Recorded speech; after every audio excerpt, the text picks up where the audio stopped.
Today we talked to illustrator and teacher Brooke Glaser, who has a very popular class on Skillshare called Intro to Procreate.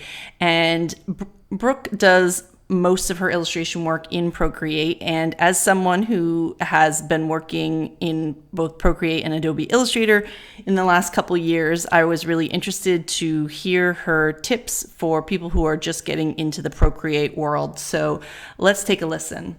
Saying that you are a talented designer and a very talented teacher, and one of your specialties is Procreate, which I'm so excited to be chatting about with you today because I love Procreate. Honestly, I always talk about, I'm Illustrator ride or die, which I am, don't get me wrong, but I start all my designs with Procreate now. I don't really use a sketchbook that often. I mostly do my sketches in Procreate, and when I do stuff that is more textural, it's in Procreate. So Photoshop is it to me, basically.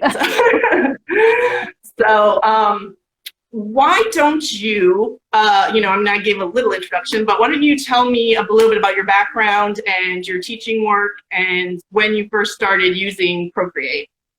Yeah. So, if anybody doesn't know me, I'm Brooke Glaser. I make cute art for clients and I teach other artists to do the same. So that means I teach art classes and business classes. My clients are mainly in the kind of children's apparel industry, and I do some greeting card work and that sort of thing. And I work pretty much entirely in Procreate. I got my first iPad.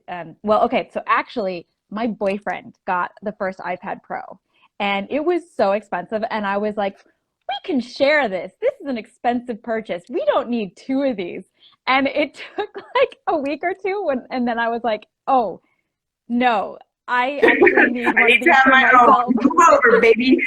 It was like trying to it's not a shareable thing. We were constantly both on it. And that was the first iPad Pro. So it's been about 5 years, I think, since the iPad Pro came out. And Procreate has completely changed the way that I work. So I do all of my art in Procreate. I don't use Illustrator. I'm a Photoshop girl, and I used to actually paint. So everything I used to do was painted, and then I'd bring it into Photoshop. And Procreate just was such a game changer for me, and I've never gone back. Yeah, that's fair. That's fair. So then that sort of answers my first question, which is, do you use it exclusively? But for your with client caveats, work, with caveats. Yeah, that's I guess what we need to dig into a little bit first is like for client work, talk to me a little bit about your workflow as far as when you're getting towards those final files. We'll dig into like using Procreate a little bit more about, some tips for beginners, for people who are watching who have never picked it up or are thinking about getting an iPad or whatever. But for those of us who already use it, give us a little more information about how you sort of take your files or your drawings and bring them, get them ready for client work. Yep. So everything is drawn in Procreate. And if I was just making like a greeting card design, I send it from Procreate. I send that PSD file straight to the client. Usually I'll clean the file up. So I'll make a duplicate file. So I've got my working file where I have all my messy layers or whatever.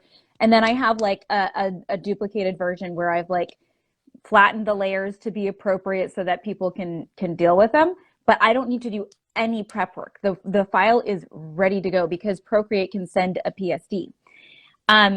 Where it gets different is when I am doing pattern repeat work. And so you can technically do it in Procreate. Like there's some great classes out there showing you how to do it in Procreate. But it's cumbersome. Trying to do that on the iPad is not fun. Yeah. And it can be done, but like I'm very much like I want to be very sure that everything is like precise and exact. And if I want to do like a half drop repeat or something a little bit more complicated, that's just a lot easier to do in Photoshop. And so I do all of my repeat work in Photoshop. Although these days I've been hiring somebody to help me do some of that stuff so that I have a little more time. So I'm getting a little lazy. But That's it. Like like the files are high quality. Everything, like you can send a TIFF, you can send a PSD. Yeah, and it has yet to be a problem.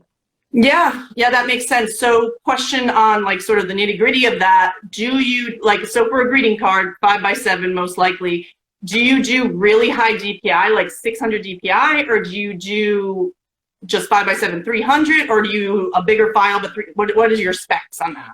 Yeah, so I create work without often knowing what it's going to be used in the end. So I pretty much create everything really high res. I pretty much, my standard is to create a 16 by 20-inch canvas. And I used to do it at 400 DPI, and I've just found that like I don't do a lot of wall art, I don't do a lot of bag art, and so like I don't need it to be bigger than 16 by 20 in almost 99% of the work that I do. So everything's 300 DPI at 16 by 20. And I Yeah. think that that actually might convert to a 5x7. It might not actually. I think it doesn't. So for the 5x7s, yeah, I'm working probably at like 900 DPI because I just want like really big layers. And then I have like little like tricks and strategies for layering my files to take advantage of the limited layers because Yeah, so you that was have limited that. layers in Procreate, but like for me, it's not been an issue. Maybe I just don't. I think that like when you are working with limited layers, it's kind of like if you were working with pen, paint, and paper. Like you Yeah, just that's have to true. be decisive, and you Yeah, have to know like your workflow. So like I can't have a million layers, but like I don't want to have that many decisions. And I found a way that like is easy for me to create my layers and not have to worry about making changes. Like it's easy for me to make changes if I need to, and I like kind of like stack things. So like if I don't know how nitty gritty we want to get into it, but like a if little, I just a have little. Give us a taste. if I have something, if my screen is a piece of artwork and my earring is over here and my eyeball is over here and I drew them both on the same layer, like that's not going to be a problem. It's going to be easy for me to change the color of my eyes. It's going to Select be easy one for or me to move it change around. Yeah, the color of my earring. So like yeah, that those makes don't sense. You're right. need separate layers, and that ends up reducing like a lot of what I would have used in Photoshop. So and that's become such a natural part of my workflow that like I it doesn't occur to me that I'm dealing with layer limits hardly. Yeah. Okay. And so for that, yeah, I'm trying to think for like 900 DPI at 5x7. What do you usually get? Like 15, 20 layers, maybe? Is that approximate? I don't know. Whatever. I'm Um, just curious. yeah, I don't know. I know that when I work on 16 by 20 at 400 DPI, I think I get 6 layers, and that's a Oh, little really? tight, Yeah, but that is it's great. been manageable. I work with 300 DPI, and then I think I get 13 or 14 layers. Gotcha. Um, and yeah, I always keep a spare layer so that if I need to um, remove something from one layer and put it on another, I have that like extra wiggle room. It's kind of hard to explain without like showing you how I do it, No, I but know. This is talking about things that, yeah, totally. I have my iPad here in case, but like I totally understand it's a little bit difficult. Well, that is cool. So the way I work, I do still work in Illustrator and I love the flexibility of Illustrator. So a lot of the times I am doing just my sketch work in Procreate. And like Procreate is my dream sketchbook because when I was working in my sketchbook, but I was so used to like doing my designs in Photoshop or Illustrator, like I would be drawing and then I'd be like, okay, but no, the layout needs to be moved a little bit, or this should be a little bit bigger, but I just spent all this time drawing this one thing to draw it the way I want. But now in Procreate, I can just scale it up a little bit and turn it on its side a little bit and get that layout exactly where I want it. So I do love that about Procreate. on undo Um, redo. yeah, exactly. And the undo. My goodness, how many of us are double tapping our sketchbooks when we are on our regular analog sketchbooks? That is a definite result of too much Procreate. And so that is what I do for if I'm planning to draw everything in as vector art, then I will either just do the sketch and bring the sketch into Illustrator, or if depending on my time and like depending on what the shapes are and stuff like that, sometimes I will draw the bigger and more basic shapes in black, or if it's like line work, but I want it to have a certain look, like it's like lettering, and you know the lettering brushes in Procreate are so great. So I might draw my lettering in black in Procreate and then do auto trace and just fix it up a little bit in Illustrator. See, So that's what I like because I just feel like it's so much more intuitive to like actually draw something rather than to like plot out the point. But I'm not an illustrator girl, so like I've never like been able to like figure out how to like use the live brushes or anything like that. So and yeah. and also drawing like on a tablet and looking at a screen has always been set like I can't draw curves on that. Like I struggle so much drawing like circles and evenly curved lines.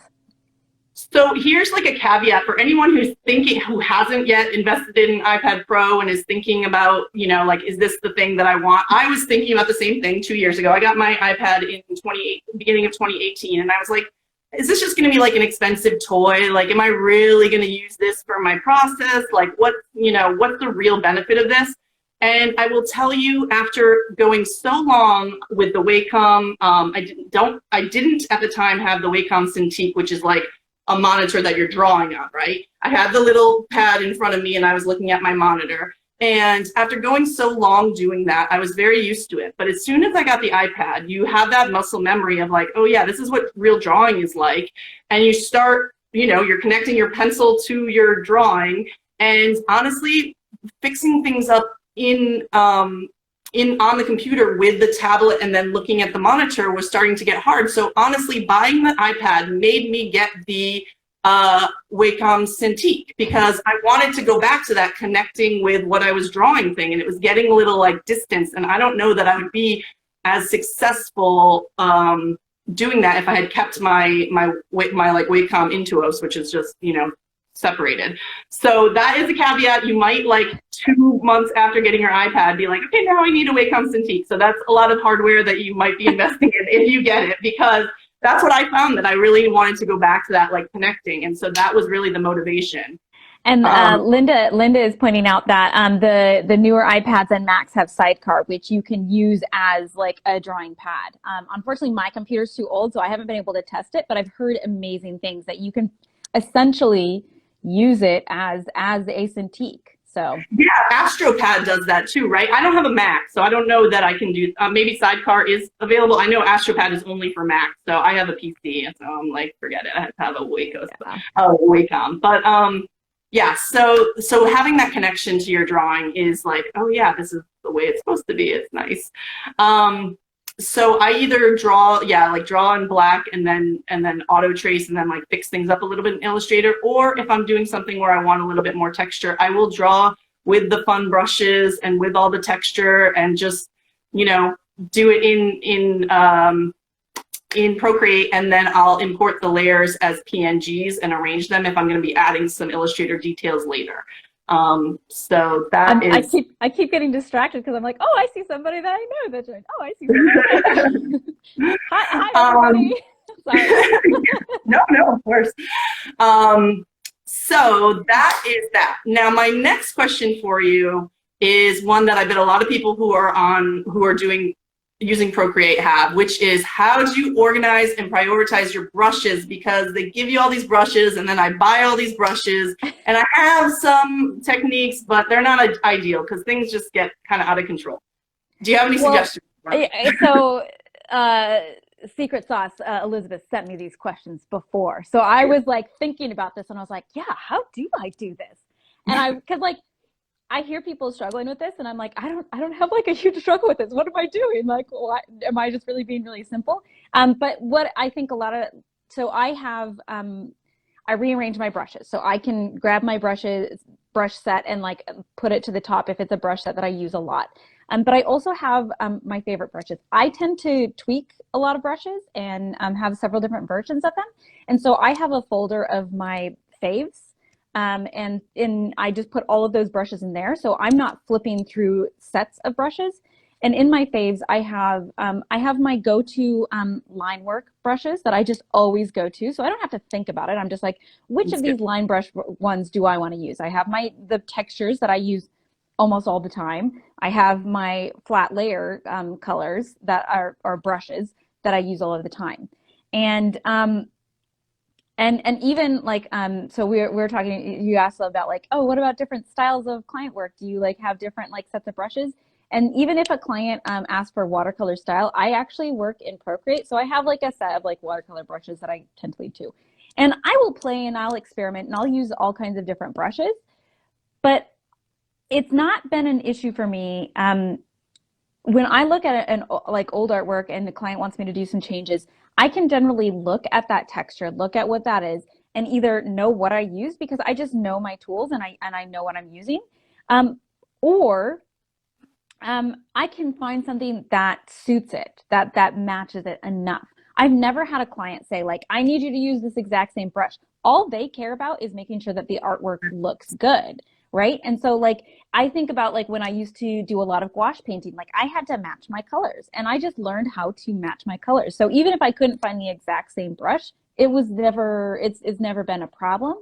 Um, but that said, like I do have my go-tos. Like I do tend to rely on the same sets of brushes because I don't want to have decision fatigue. I want to be thinking, I want all of those decisions to be saved for like what shapes should I use? What like how can I make this more dynamic instead of trying to think about what brushes I'm using. Not to say that I don't experiment. When I find a new brush that like works really well, oh my gosh, like it's like buying new art supplies. I mean, that's what it is, right? Like it's like totally fun and creates a new life to my art and that's really fun and I do enjoy that. But like, you know, I guess my favorite set, my favorite folder is very sacred. So not a lot of things make it into there. That is good because decision fatigue is exactly where I'm at. I feel like I get, you know, experimental and then I'm like, I want to try, I'm excited by all the options and the, you know, especially if I buy a new, I try not to buy too many packs because then I'm, yeah, really in trouble. But like sometimes I'm like, feel like I'm always on the hunt for this like perfect brush. And so then I'm trying out all these different things to kind of get this effect, especially for client work where if it's like, yeah, they're looking for like a watercolor look or they're looking for something kind of specific where I have to, I don't know, do something a little bit different. And I'm trying all these things. And then later when it's like, okay, this was approved, now let's do some coordinates. And it's like, okay, you know, I try to like, now I've been writing down like what ones I've been using because that way, if they come back in 3 weeks and it's like they want something to coordinate and I want to, you know, I want it to look the same and I'm not positive I'm going to remember that I was using whatever brush, then that's what like I have to write it down. So, but I think that's like a problem with Photoshop too. Like you have to remember if you're a Photoshop expert, then and you use it all the time, then that is something that you deal with and you're like used to. But for me, again, Illustrator, don't really, you know, get too deep into those woods. So I'm like, I don't remember all these things. So and it's easy to just like, you know, pick a brush, test it, see like on the canvas, undo, you know, like it's easy to just like flick through them and try. Oh, does this match? Nope. And you know, it's not like watercolor. You can just undo it. Yeah, I know. Amazing. I'm pretty sure there is not a way to do this, but default brushes, you can't delete the default brushes, right? That come in Procreate. No, you can't delete them, which is great because that means that you can always reset them to exactly how they were when you got them. But you can duplicate them and move them around and create like, so like I use a pencil brush and I use it at like 2 different settings. I use it as like a fine liner and I use it as a thick shader. And so I have that saved like in 2 different versions so that like I've got my fine liner version and I've got my thick line. And so like I can just switch between those 2 brushes instead of messing with any settings. So why do you ask if you can't delete them? Because maybe I'm getting at the wrong point. Well, no, my question is because there's so many options. So then I have this long, you know, they have so many that I would like to like, okay, I'm probably never going to use the like crazy retro textures. Like what, you know, there's some that I just am never going to use. And I'd like to like have that like clean mental space of like getting rid of some of the ones that I'm never going to use. I would just take the brushes that you want and move them to a new set because you can't delete them, but you can move them out of a set and you can just like put all the brushes that you don't like really far down. Yeah. You know, so you can get rid of them. Yeah. Like in your visual space. Yeah, that's true. Good point. I like that. All right, people. So clean up your brushes, get organized, get set. All right, so the next question I have is what would you be, okay, so we've been talking like, you know, we're obviously have been using Procreate for a while, but for the people who are brand new, who just downloaded it or who got their iPad for Christmas and they've been kind of playing with it a little bit in the last couple months, but they haven't really dug in or made a habit of it or whatever it is. For someone who just downloaded Procreate, do you have any good getting started tips? Yeah. Well, so first of all, I have an Intro to Procreate class, which I think just passed 40,000 students, which is Oh my God, bananas. Thank congratulations. you. But the biggest thing that I would suggest is that you learn the gestures that Procreate can do. What's magic about Procreate is that it's just a blank slate, and it just feels like you're drawing with pencil and paper. And there's a lot of hidden gestures that people just don't realize are there. So I actually have it's a free download. It's just a free like visual like showing you the gestures and like showing you how to use them. But like for example, and you can get that on my website or on my Instagram bio. But the one of my favorites is so when you're working digitally, I tend to make my canvas really small to see like, hey, is this shading working? Is this, you know, whatever working? And there's a gesture that you can do to zoom back in to exactly the point that you were zoomed in before. So you use Okay. two fingers and just pop, and it'll just pop right back into to where you were. So you can zoom it way out and then just boom, put it right back in. Another thing that I used to do constantly in Photoshop is just make the whole artwork fit to the screen. And it's the same gesture that you can pop, I think it's pop outward, and it'll just fill the whole canvas to the screen. So you can just see like everything like fully, because that's part of the thing about working digitally is that you're always like this close up to your artwork and you're like, wait a second, nobody's going to get that close. I need to see the full thing all together. Yeah, totally. That's true. I do a ton of zooming, so that is a good tip because I don't think, yeah, I that good tips. Love it. So yeah, learning the gestures is so important, and that is like the thing that I definitely, when I started, is like trying to figuring out those things and how Because they're totally everything else is intuitive, right? I mean, once you learn those, everything else is pretty, here's the color, you can kind of yeah. figure it out. Well, and there's a couple of things that you can't access without using the gestures. Like there's like and just like shortcuts, like you can use like two fingers to hold onto a layer to select everything on the layer, which I use all the time. Some of the gestures I forget, and there's other ways to like access. It's basically like hotkeys in Photoshop too. And like I think everybody knows about this, but like if you swipe three fingers down, you're going to get a special menu that is like cut and paste or copy all, and those things I use all the time. But there's no other way to get them unless you swipe three fingers down. But like yeah, there's a lot of these like it's an amazing, really powerful app, and that's I think like where people would be missing things that they could be using a lot if they were brand new. So that's what I would like. That's like the biggest thing that I would Yeah, yeah, suggest. I agree. I think that sounds awesome. I have to download this because I'm sure from what you're saying, I know there's a couple that I don't know, so I need to get. I know, I'm like, Because oh, I'm let all me about tell you this one and shortcuts. that one. No. I'm a shortcut queen, so like I should be I'm like my Illustrator and Photoshop are so shortcutted up, and so like yeah, me not knowing every single tip is like I need to get on it because I need to do things at top speed at all times. So all Well, right. yeah, and it's just like the undo redo. Like it's something that you like just becomes so natural and second nature to you that you're just like, oh, how did I exist without this? I know, exactly. I know. That's how I feel about my shortcuts, my beloved shortcuts. Well, they speed your workflow up so much. So Yes, and that's so important. That is so important. So, um, we have a couple other things to talk about, but we're sort of gonna, well, I'm wondering if anyone has any Procreate questions right now, because we're gonna phase into a couple other things, because Brooke has a new class that I want to ask her about.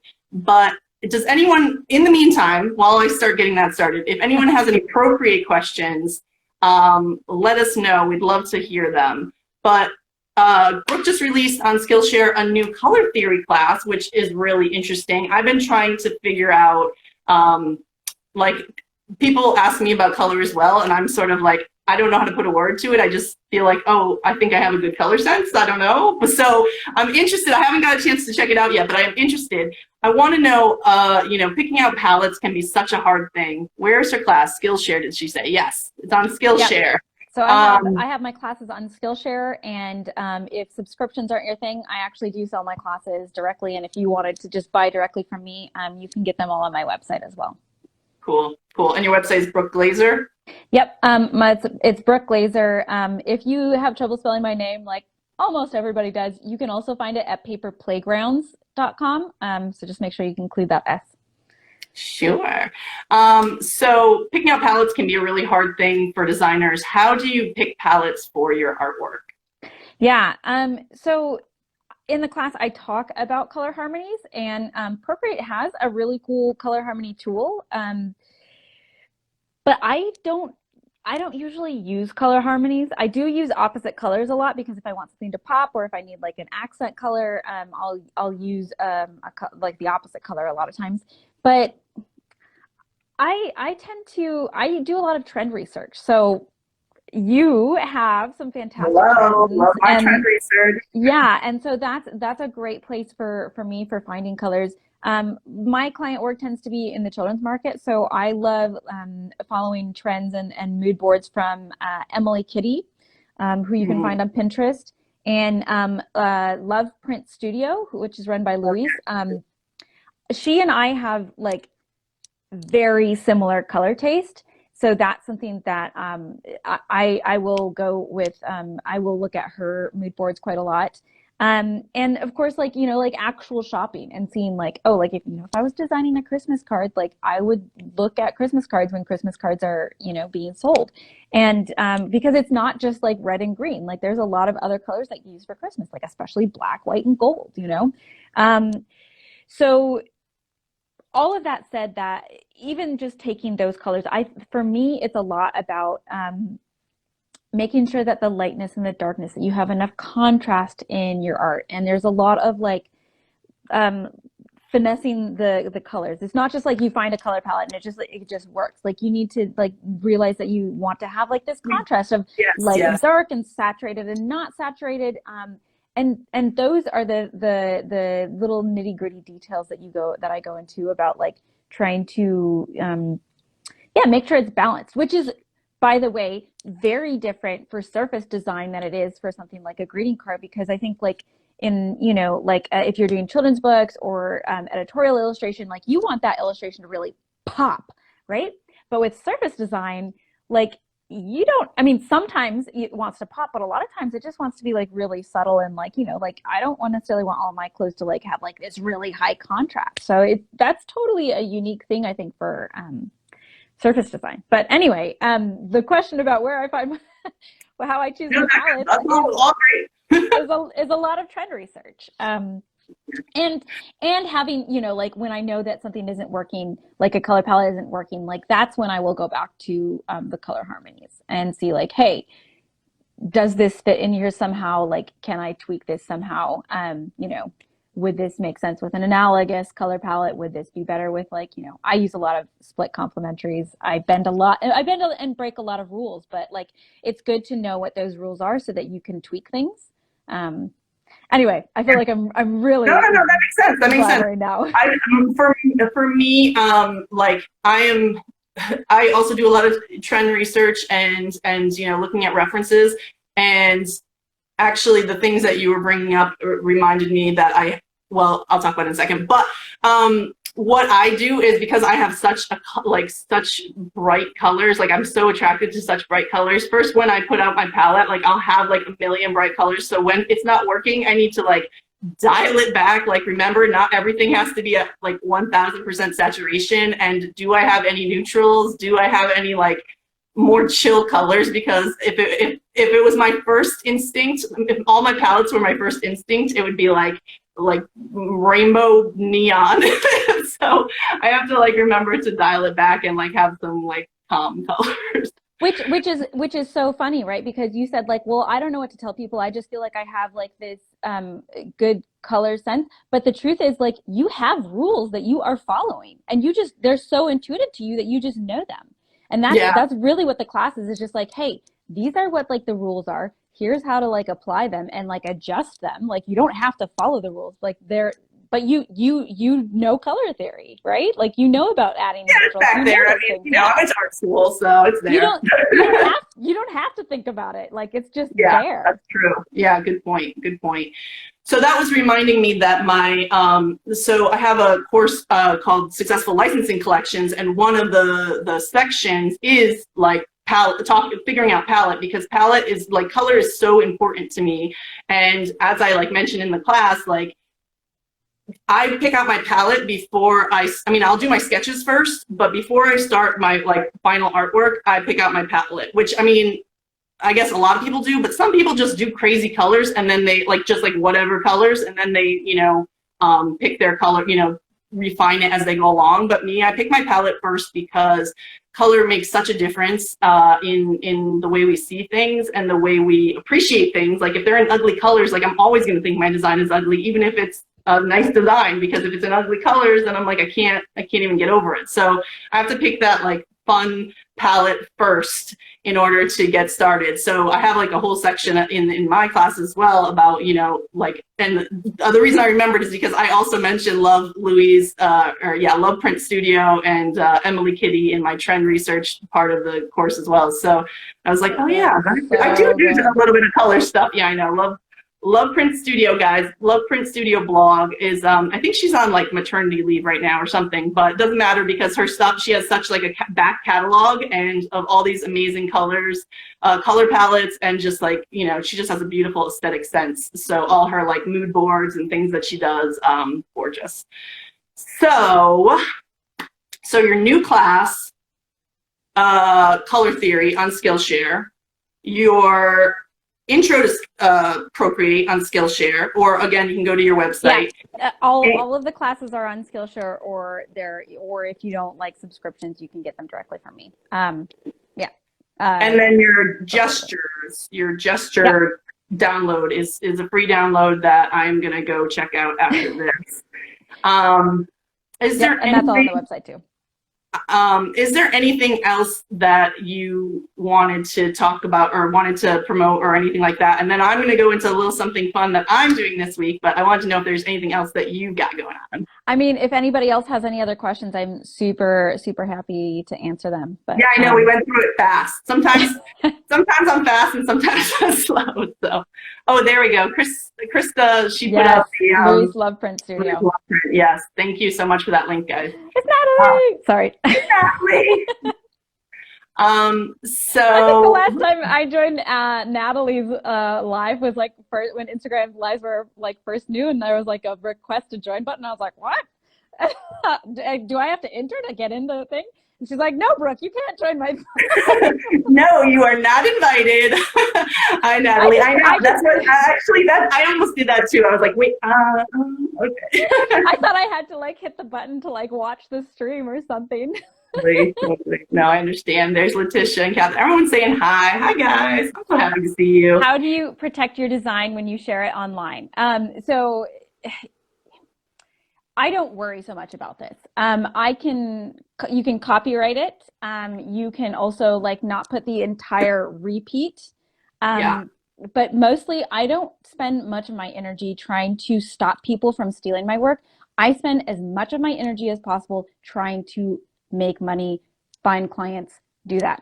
If somebody is going to steal your work, they weren't going to buy it anyway, right? So like, not to say that it's okay if a big company steals your work, like they need to be held accountable and all of that, but also like I'm not going to spend, and this is just my personal choice. I have gone after been aggressive or mad at people who've done that. It hasn't come up tons for me, so maybe that's why I'm not caring so much about it.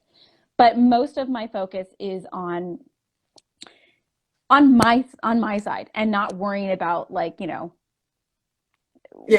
what other people are going to do, and just trying to make as many good relationships with companies as I can, make as many good relationships, build an audience, because that matters to art directors as well, and focusing all of my energy on that.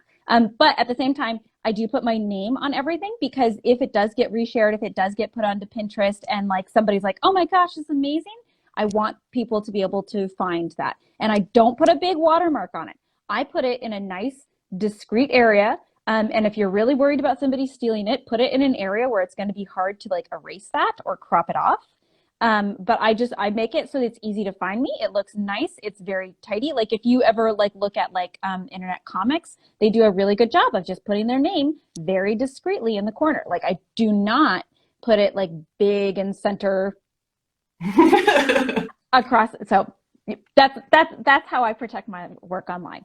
Honestly, I don't know too many people who do that anymore. Like, I feel like I don't follow anyone who really gets too like watermarky with their stuff. At least not on social media. I mean, I don't know I about used to. personal websites. Yeah. Um, yeah, that's a good question. Good question.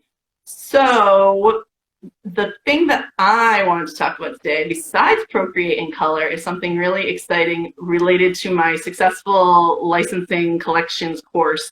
And that is that, so basically, I have been wanting to work on a new collection for a month, and it's sitting right on my Procreate right now. I've done the sketches, I've done some sketches, and I'm really excited about trying this new technique. And it just keeps getting pushed to the side because my time is super limited right now. And I know that right now everyone is kind of like just, it's been a fun few months, and it's really hard to get that motivation going. And love this. Got an iPad for Christmas. I've been so timid about Procreate. Don't be timid. You can do it. Congratulations. You can undo everything. It's fine. You don't have to be timid. Yeah. You just play around with it. Just try it.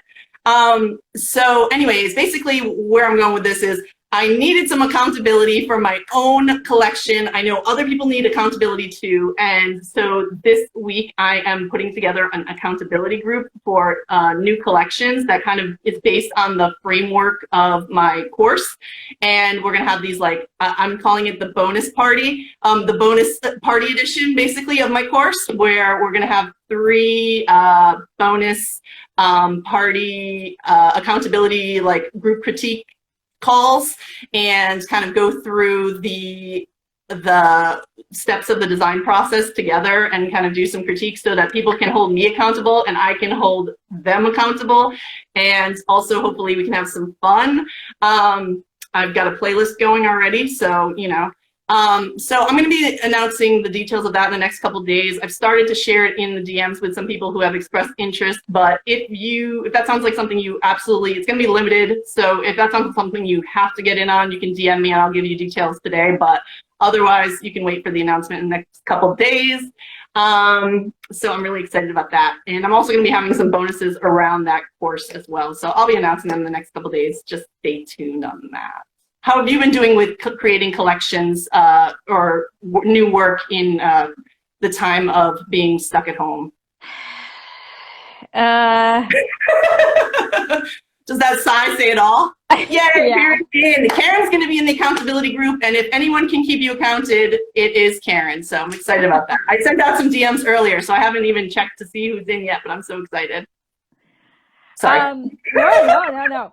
Yeah, it's been challenging. It's been challenging. I've been doing a lot more, but actually the nice thing is I've been doing a lot more personal work, because I've just been like, you know what, I want to create for me. What's the purpose of doing all of this if I can't do some personal work? And that that's even personal. I mean, it's kind of it's for my portfolio, but I mean sort of a little bit more of my personal work. But I've had this idea of this collection that I want to do, and I want to try this new technique, and I've got this whole thing, and it's like, oh, I just keep prioritizing. I mean, of course, client work, but client work has been slower. But I'm like, oh, let me get on these IG lives. I should be working on my collection right now, Brooke. What are you doing? You're getting, yeah. But, I'm keep getting distracted by other things. So that's why I want people to hold me accountable, and I want to hold them accountable and have some fun. So that's my plan. And my experience, my client work, my personal work is often what my clients end up really wanting too. Yes. So, and I think that's something that's sorely missing it's just having a feedback group, because you can put stuff on Instagram and then nobody says anything, No, I know. Instagram isn't the greatest it not to say that it's not. It is a great feedback place, but it's different. But you're not getting the technical nitty gritty of I love that, but did you ever think about trying to make this part a little bit bigger? Because people are not going to come at your, I mean, I guess there maybe are some people, but most people are just that looks cute, but I think in a environment where people know each other, get to know each other, and can just go through of so my class is typically it's a self-study, and I have a whole checklist of things to look for when you're critiquing yourself. But just having that checklist, going through that checklist in front of people where you can get some extra eyes on it, is something that I'm really looking forward to. So Yeah, that's super exciting. Anyway, that is just me going on about things I'm excited about. And but this wasn't all a ruse to talk about that. I'm also very excited about Procreate. And so I'm Um, so grateful yeah. for your. Go ahead, sorry. Oh, I think I said somebody, yeah, well, I don't want to offend by giving unsolicited feedback. Absolutely. And I think that is like such a valid point. Like you don't want to just like, yes, I get that. Totally. Somebody had asked if I had used Adobe Fresco. Um, Mm, and so I just wanted to answer that because I saw that and I was like, oh, don't forget to answer that. Um, I I have the live brushes are incredible. Like they feel yes. like real painting. Um, but I'm not a big fan of the app. It doesn't have like all of the things that you can do in Procreate, and like I just feel like it's maybe it's because I know Procreate so well, and like I know all the things that I can do.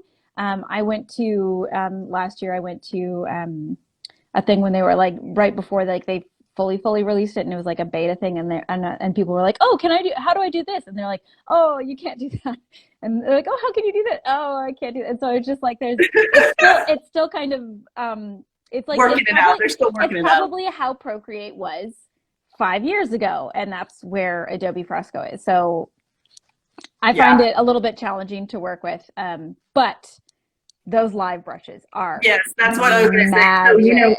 I I had the same thoughts. Like I agree. I tried to like get into it and I wasn't too into it, but the live brushes are incredible. And I actually did have a client who wanted, I was designing for dinnerware and they wanted these like watercolory, like, looks. And I mean, I can do watercolor on Procreate, but it doesn't look like real watercolor. Like I don't have the skill level. There are ways to do it. There are people who can do it on Procreate that look like really truly like pools of water and all that stuff. I can't do that. But on Adobe Fresco, you can. So like I started to do it and she was like, this particular client had a lot of revisions in general. And so I started to do it on Fresco and she was like, I don't know, you might need to get out the paintbrush. And I was like, well, I'd be happy to do that, but you pay me by the hour and you want a lot of revisions. So I suggest I just do it digitally because it's going to be a lot faster for you and like, whatever. Yeah. But it worked out. And that, so like I used Fresco for that particular project because I needed to get that real like watercolor look and it's unmatched on Fresco. To compare to Procreate. But again, some people, like I know Abby Uproot, she has all those beautiful watercolor brushes and she has like tutorials making, that make them look like real watercolor. I just don't have that skill level for that right now. Yep. And there's Procreate themselves have come out with some amazing new watercolor brushes. I use Lisa Bardo's Magic Papers for creating I want to get that. watercolor textures. And it's still kind of complicated, especially if you're trying to cut the motifs out. Like I find it's still, here's what I find about the Magic Papers. When I have to do repeat work and I have to cut the motifs out, it's still a little bit of cleanup work. It's kind of like working with real watercolors, except for you have all the advantages of working digitally. So Yeah. the results are awesome. I love it. But like those of you who are watercolor artists, know your value, charge more, because watercolor is very popular and it is worth more money. Yeah. Yeah, definitely. Agreed. Awesome. Well, thank you so much for joining me, Brooke. I'm sure everyone has is going to sign up for your if not your Skillshare class, definitely your free gestures, because I need to check those out myself. Yeah. And I am looking forward to getting like one hot second to take your color theory course as well. So that's a lot of fun. I promise it's a lot of fun. It's that's one of my biggest things. So, if it's just something that you want to do while you're chilling out, like it doesn't have to be like a focused class thing. Thanks so much to Brooke for joining me, and you can check out Brooke. I'll put her information in the description of this video. And if you would be so inclined, I'm always doing surface pattern videos and interviews, so follow me at Instagram at eSilverDesign and subscribe to this channel.